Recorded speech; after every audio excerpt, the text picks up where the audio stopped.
ರೇಣುಕಾಸ್ವಾಮಿ ಹತ್ಯೆಯಲ್ಲಿ ಕ್ರೌರ್ಯ ಮೆರೆದಿದ್ದ D gang. Pavan Renukaswamy ಅಶ್ಲೀಲ message ಅನ್ನು ಓದ್ತಾ ಇದ್ದ. ಅದನ್ನು ಕೇಳಿ ದರ್ಶನ್ ಮನಸು ಇಚ್ಛೆ ಹಲ್ಲೆ ಮಾಡಿದ್ದಾರೆ. ಡ್ರೈವರ್ ಲಕ್ಷ್ಮಣ್ನಿಂದ ದರ್ಶನ್ಗೆ ಪ್ರಚೋದನೆ ಕೊಡಲಾಗಿದೆ. ಹೊಡಿರಿ ಅಣ್ಣ, ನೀವು ಬಿಡಬೇಡಿ, ಹೊಡಿಬೇಕು ಇವತ್ತು, ಸರ್ರೆ ಕೊಡಿ ಅಣ್ಣ, ಈ ತರ ಎಲ್ಲ ಪ್ರಚೋದನೆ ಮಾಡುವಂತ ಕೆಲಸವನ್ನ ಈ ಡ್ರೈವರ್ ಲಕ್ಷ್ಮಣ್ ಅವನು ಮಾಡಿದ್ದಂತೆ. ಅದನ್ನ ದರ್ಶನ್ ಹೇಳಿದ್ದಾರೆ. ನಾನು ಕೂತಿದ್ದೆ, ಇವ್ರು ಮೆಸೇಜ್ ಓದ್ತಾ ಇದ್ರು.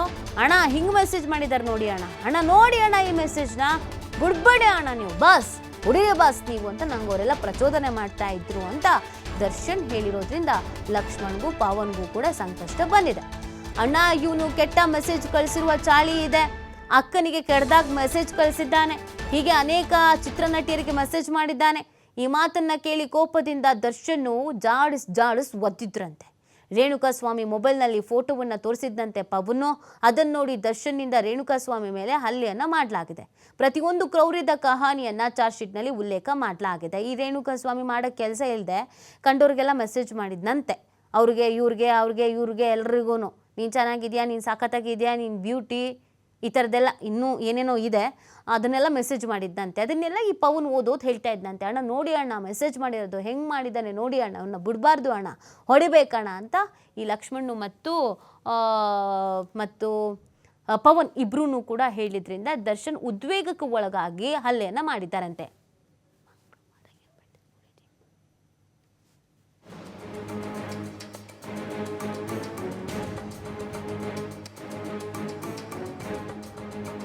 ನೋಡಿ, ಈ ಮೆಸೇಜಸ್ಗಳು ಕೂಡ ಚಾರ್ಜ್ ಶೀಟ್ನಲ್ಲಿ ಉಲ್ಲೇಖ ಆಗಿದೆ. ರೇಣುಕಾಸ್ವಾಮಿ ಪವಿತ್ರಾಗೆ ಏನೇನು ಮೆಸೇಜ್ ಮಾಡಿದ್ದ ಅನ್ನೋದನ್ನು, ವಾವ್ ಸೂಪರ್ ಬ್ಯೂಟಿ ಕಣೆ, ಹಾರ್ಟ್ ಕಣೆ, ಇನ್ನೂ ಏನೇನೋ ಮಾಡಿದ್ದಾರೆ, ಕೆಲವೊಂದನ್ನು ಬ್ಲರ್ ಮಾಡಲಾಗಿದೆ.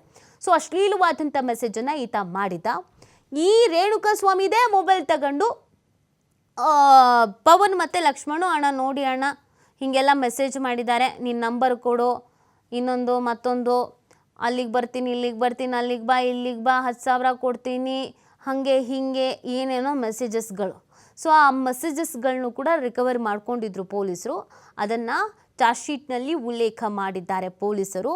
ಆ ಮೆಸೇಜಸ್ನ ನಂಗೆ ಓದಿ ಹೇಳ್ತಾ ಇದ್ರು ಪವನು ಮತ್ತು ನನ್ನ ಕಾರ್ ಡ್ರೈವರ್ ಲಕ್ಷ್ಮಣ್ಣು. ನಂಗೆ ಆಗ ಸಿಟ್ಟು ಬರ್ತಾ ಇತ್ತು. ನಾನು ಅದಕ್ಕೆ ಕಾಲಲ್ಲಿ ಒದ್ದೆ, ಕೈಯಲ್ಲಿ ಹೊಡೆದೆ, ತಲೆಗೆ ಹೊಡೆದೆ, ಕಾಲು ಮುರಿದೆ, ಕೈ ಮುರಿದೆ, ಜಾಡ್ಸ್ವದ್ದೆ ಅಂತ ಎಲ್ಲ ದರ್ಶನ್ ಹೇಳಿದ್ದಾರೆ.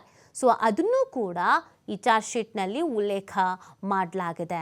ಮೆಸೇಜಸ್ಗಳನ್ನ ನೀವು ನೋಡ್ತಾ ಇದ್ದೀರಾ, ಏನೇನು ಮೆಸೇಜಸ್ಸನ್ನು ರೇಣುಕಾಸ್ವಾಮಿ ಮಾಡಿದ್ದಾನಂತ. ಕೆಲವು ಮೆಸೇಜಸ್ಗಳನ್ನು ನಮ್ಮ ಬಾಯಲ್ಲಂತೂ ಹೇಳಕ್ಕೆ ಸಾಧ್ಯ ಇಲ್ಲ. ಸ್ಕ್ರೀನ್ ಮೇಲೆ ಕಾಣ್ತಾ ಇರ್ಬೋದು, ಕೆಲವೊಂದನ್ನು ತೋರಿಸೋದಕ್ಕೂ ಹೇಳೋದಕ್ಕೂ ಆಗಲ್ಲ. ಅದೇ ಯಾಕಾಗಲ್ಲ, ನಮ್ಮ ಬಾಸು ಮಾಡಿದ ಮಾತ್ರ ಹೇಳ್ತೀರಾ, ಆ ಮೆಸೇಜು ತೋರಿಸ್ಬೇಕು ಅಂತ ಅಂದರೆ ನಮ್ಮಲ್ಲಿ ಅಶ್ಲೀಲ ಪದಗಳನ್ನು ನಾವು ಬಳಕೆ ಮಾಡಲ್ಲ. ಅಶ್ಲೀಲ ಆಗಿರೋದು ಏನಿರುತ್ತೆ ಅದನ್ನು ನಾವು ತೋರಿಸಲ್ಲ. ಅದು ದರ್ಶನ್ ಮಾಡಿದ್ರು ಅಷ್ಟೇ, ರೇಣುಕಾಸ್ವಾಮಿ ಮಾಡಿದ್ರು ಅಷ್ಟೇ. ವಲ್ಗರ್ ಮೆಸೇಜಸ್ ಮಾಡಿದ್ದ ಅನ್ನೋದನ್ನು ನಾವು ಹೇಳ್ತಾ ಇದ್ದೀವಿ. ಆ ಮೆಸೇಜಸ್ಗಳನ್ನು ಕೂಡ ಪೊಲೀಸರು ರಿಕವರ್ ಮಾಡಿದ್ದಾರೆ. ಕೆಲವೊಂದು ಮೆಸೇಜಸ್ಗಳು ನೀವು ನೋಡ್ಬೋದು. ಹಾಯ್ ಕಣೆ ಪವಿತ್ರ ಗೌಡಗೆ ನೀವು ರೇಣುಕಾಸ್ವಾಮಿ ಹೆಂಡತಿ ಅನ್ಕೊಂಡಿದ್ದ ಅನಿಸುತ್ತೆ. ಹೆಣ್ಣು ಮಕ್ಕಳನ್ನ ಹೆಂಗೆ ಮಾತಾಡಿಸ್ಬೇಕು, ಕಂಡರ ಮನೆ ಹೆಣ್ಣು ಮಕ್ಕಳಿಗೆ ಹೆಂಗೆ ಗೌರವ ಕೊಡಬೇಕು ಅನ್ನೋ ಬೇಸಿಕ್ ಸೆನ್ಸು ಕೂಡ ಈ ರೇಣುಕಾಸ್ವಾಮಿಗೆ ಇರಲಿಲ್ಲ ಅನಿಸುತ್ತೆ. ಬರೀ ಕಾಮನೆ ತುಂಬಿಕೊಂಡಿದ್ದಾಗ ಇನ್ನು ಕಾಮನ್ ಸೆನ್ಸ್ ಎಲ್ಲಿಂದ ಬರುತ್ತೆ.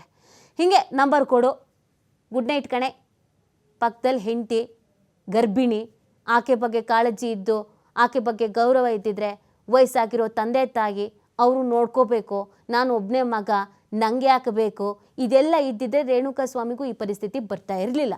ಹಾಗಂತ ದರ್ಶನ್ ಮಾಡಿ ಸರಿ ಅಂತ ನಾನು ಹೇಳ್ತಾ ಇಲ್ಲ. ಕಾನೂನು ಇದೆ, ಆ ಗೌರವವನ್ನು ಕಾಪಾಡ್ಕೊಳ್ಬೇಕಾಗತ್ತೆ. ಈ ಮನುಷ್ಯನಿಗೆ, ಈ ರೇಣುಕಾಸ್ವಾಮಿಗೆ ಈ ಕಾಮ ಹೆಚ್ಚಾಗಿದ್ದಕ್ಕೆ ಇದೆಲ್ಲ ಆಗಿತ್ತು. ಸ್ವಲ್ಪ ಕಾಮನ್ ಸೆನ್ಸ್ ಇಟ್ಕೋಬೇಕಿತ್ತು ಈತ.